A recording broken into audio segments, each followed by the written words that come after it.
I greet you in Jesus' precious name. It is a beautiful sunny day on the farm. We're sitting underneath a nice shady tree, and I've got a serious message I want to share with you. I just feel in my heart that maybe you are struggling with something in your life. Maybe it's a physical ailment. Maybe it's a mental challenge. Maybe it's emotional. Maybe it's just stress, anxiety, fear, depression, and you don't know why it's happening. And you don't know, why is this happening to me? I want to say to you that sometimes God allows. Now, I want to make this very clear and underline it. Sometimes God allows us to go through hard times because He's preparing us for work that He's got us to do in the future. I'm not talking about preachers. I'm talking about people in everyday life. Paul was a tent maker. Okay, that's how he made his living. He says in Corinthians, I didn't ask you for anything. I supplied my own way. Matthew was a tax collector. Peter was a fisherman. And so we go on. I'm wanting to say to you today, I have an answer for you. If you cannot understand, why is this happening to me? We go straight to the book of Isaiah. He is despised and rejected by men, a man of sorrows and acquainted with grief. And we hid, as it were, our faces from him. He was despised, and we did not esteem him. We didn't think much of him. Who are we talking about? We're talking about the wounded healer. Who is the wounded healer? His name is Jesus. You know, just a few weeks ago, I met with men that I'm mentoring, a large group. There must have been about 150 of us. And we spoke about this very subject. And I felt impressed by the Holy Spirit to let you hear about it as well. The wounded healer. When Jesus ministers to you and me, you must remember He's got holes in His hands. He's got holes in His feet. He's got a gash in His side. Jesus is the wounded healer. Now, you might be saying things are going rough and the Lord is pruning me up. He might very well be doing that. He speaks about the vine dresser and the vineyard. He speaks about the vines that are producing the best grapes are the ones that get pruned, cut back the hardest. But never forget one thing. The hand that's holding the pruning shear, the secateur, has got a hole right through it. What does that mean? It means it's hurting him more than it's hurting us. The wounded healer. I heard somebody say to me a long time ago, always follow a man who walks with a limp. A man who walks with a limp. You say, why would you do that? Because that man has been through some battles. He's carrying a scar. They say that Paul, the great apostle, and he was, in my humble opinion, probably the greatest of all the apostles. He wrote 2/3 of this book. They say Paul was bandy-legged. He wasn't born like that. That's how he was because of the beatings that he got on his back with a rod, which inflicted pain and damaged his spine, which caused him to walk bandy-legged. I want to say to you, I haven't met a man yet worth his salt, or a woman who has not been through fiery trials. Now, I'm not saying that God does that. But what I am saying is that through it, because we live in a fallen world, through it, God does something special in our lives. Whenever I hear a preacher preach a message and he's wiping the tears from his eyes, I know that that man walks with a limp. That man is a wounded healer. That's a man you can listen to. Why? Because he walks the talk. Paul said in Galatians chapter 2, verse 20, I have been crucified with Christ. It is no longer I who live, but Christ who lives within me. The life I now live in the flesh, I live by faith in the Son of God, who loved me and gave his life for me. Crucified. You see, your biggest enemy and my biggest enemy is not the devil. No, the devil was dealt with on the cross of Calvary. When Jesus says, "It is finished," he broke the devil's neck. Our biggest enemy is ourselves. It really is. A famous South African statesman once said, our opponents are ourselves. When you can deal with yourself, then you've won the battle.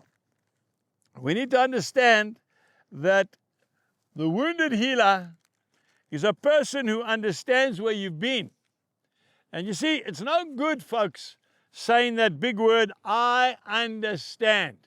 Don't say that unless you've been there. And I really mean that, because a person who is hurting will see right through you, because he knows that you have never been there. He can tell it in your eyes. We've got to be able to weep with the people. We've got to be able to understand what they're going through. William Booth, the founder of the Salvation Army, a great movement, does a lot of work with people that are wounded. He sent 2 of his missionaries to a far-off country. And when they'd been there a long time, they wrote back to him and they said, "We're not having any joy. We've preached everything from Genesis right through to Revelation. We're not getting any response from the people."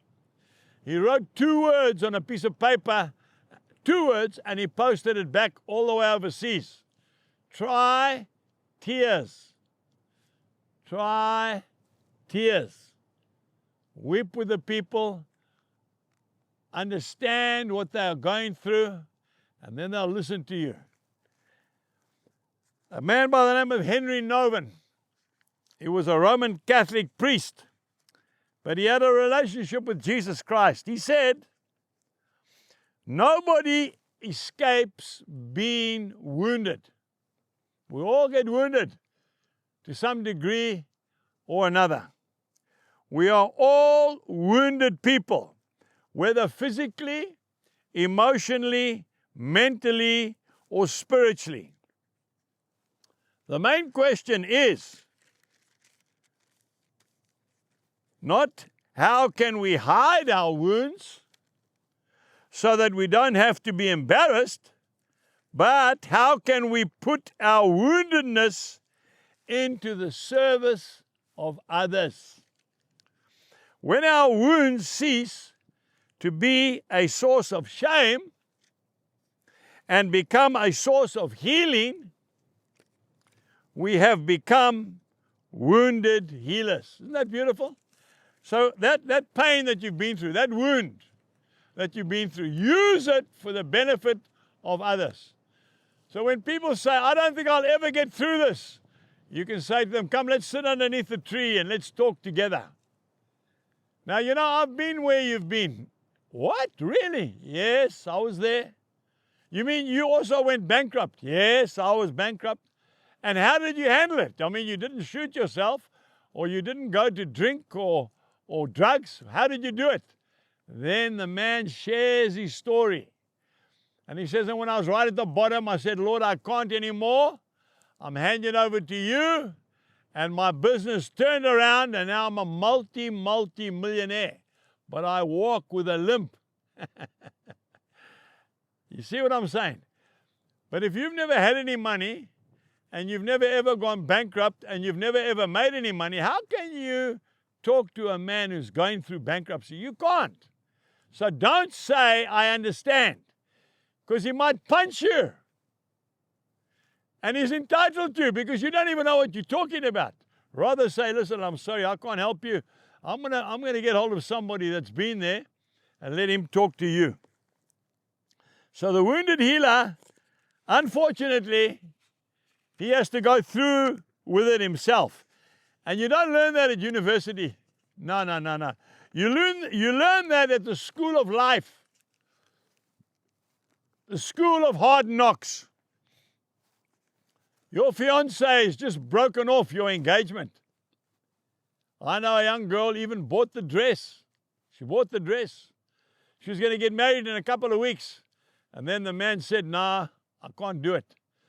I was so sorry for her. She was brokenhearted. Why did he wait so long? I don't know. But I want to tell you, that girl will marry the right man. She'll meet the right man. Clearly, that wasn't the man for her. And then she's going to meet other young girls, because she's a strong Christian. And they'll say, I don't know, my boyfriend or my fiancé has just left me for another person.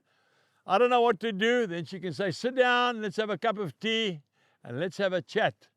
And she can tell her, don't worry, because that clearly was not the man for you.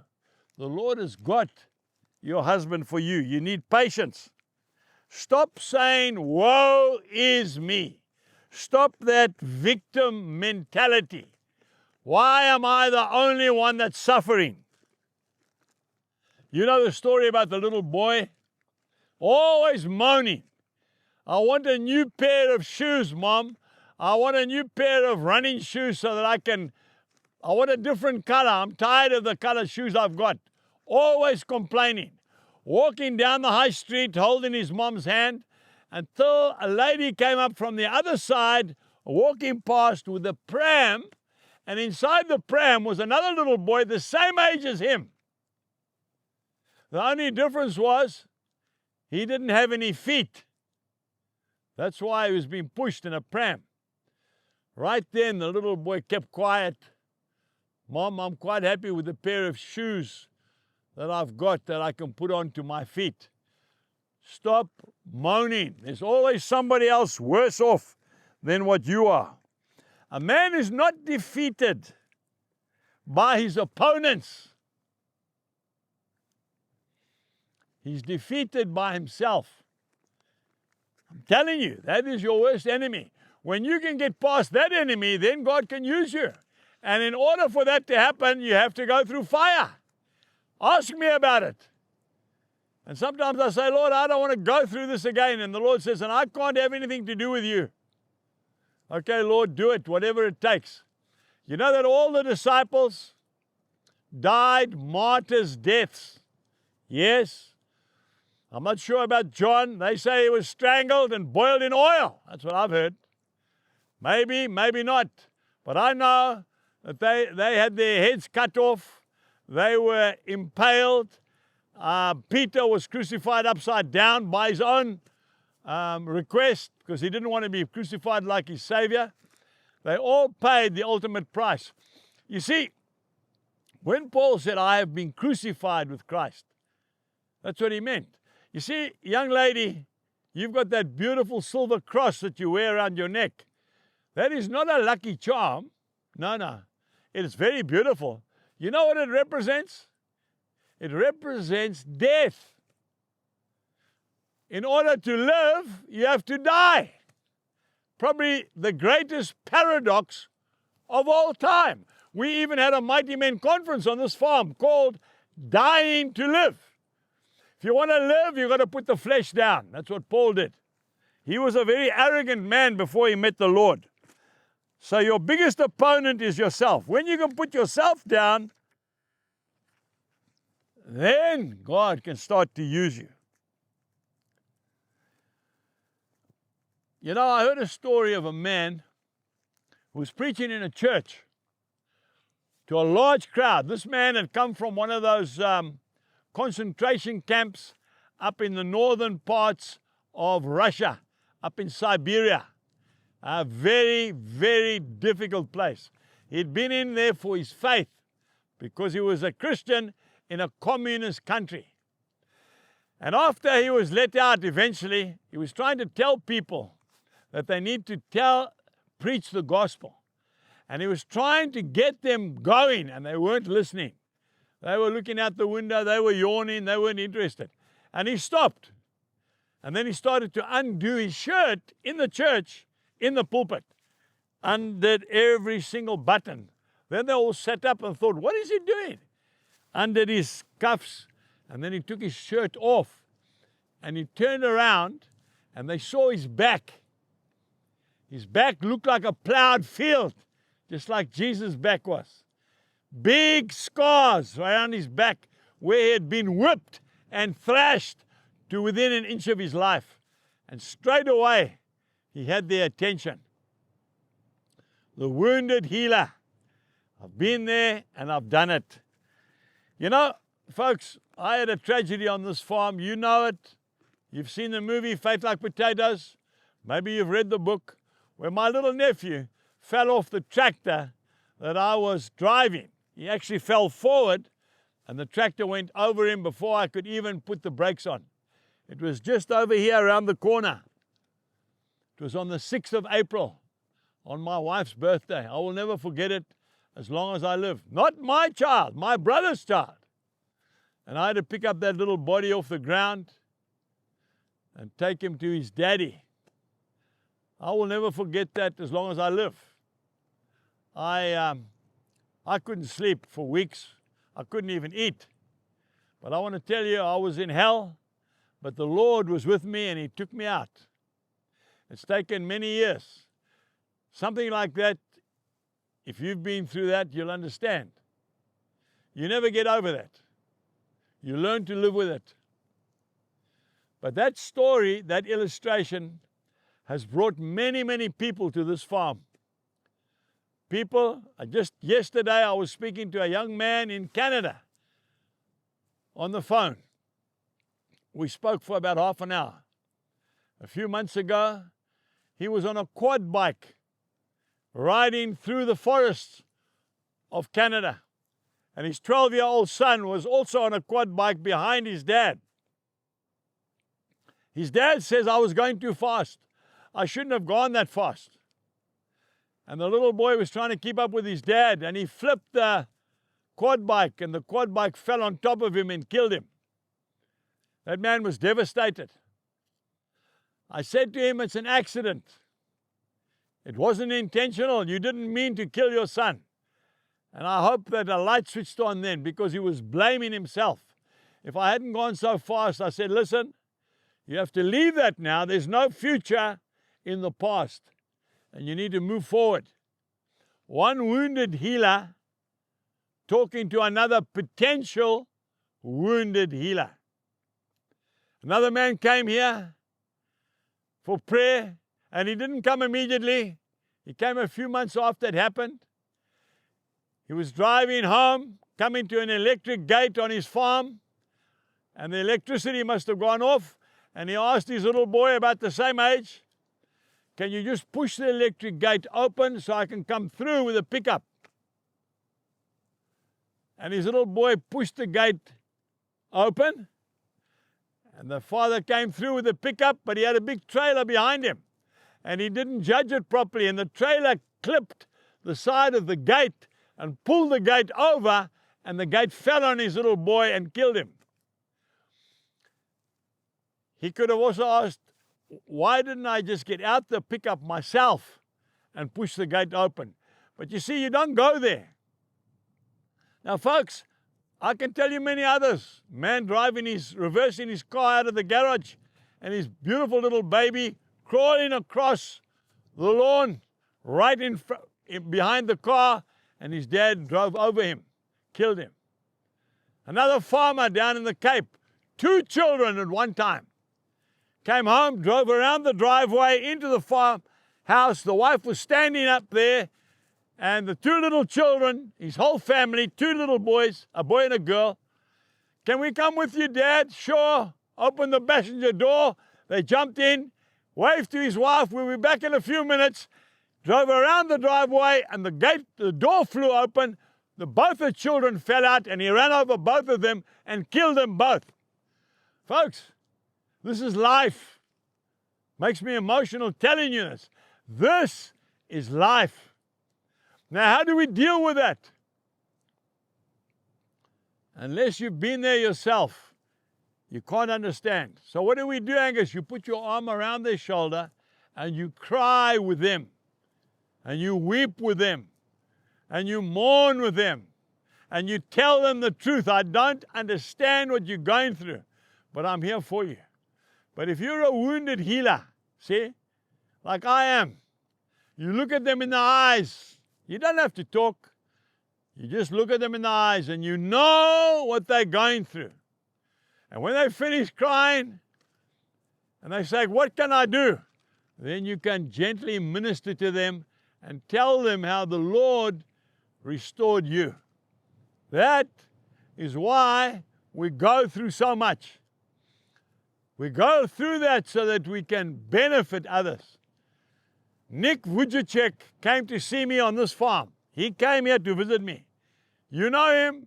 He's a world-renowned speaker. He's a happily married man. He has no less than 4 children. He's got no arms and he's got no legs. He was born like that.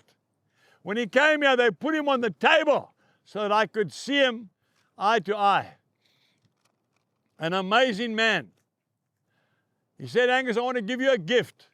I want to give you one of my books. I said, thank you, Nick. I would love that. He said, may I sign it? I looked at him. I thought, is this a joke or what do you mean? I said, yes, thank you. That would be amazing. Spoke to one of his friends. He came here with an entourage of people that look after him because he can't even rub his nose. If he wants to go to the bathroom, they have to take him. That man is one of the most humble people I've ever met. They took a pen and they put it in his teeth. And he signed his name and gave me a message. And I want to tell you, I can't write as beautifully as that. A wounded healer. And so we can go on. I want to tell you today, do not despise what you're going through. Okay? Do not blame God. No. Understand one thing, that all things work together for the good of those who love the Lord and are called according to his purposes. Romans chapter 8 and verse 28. I've been through many things myself, bushfires. I've been through disease here on the farm in my crops. We've seen farm murders around this place. Oh yes, but we're still standing. We walk with a limp. Oh yes, we are the wounded healers. But I want to tell you something now, we also have the answer. And the answer is to show them the ultimate, greatest wounded healer who has ever lived. And by the way, when we get to heaven, none of us will be walking with a limp anymore. We will be healed and we will be free. Folks, Jesus bless you until we talk again. Goodbye.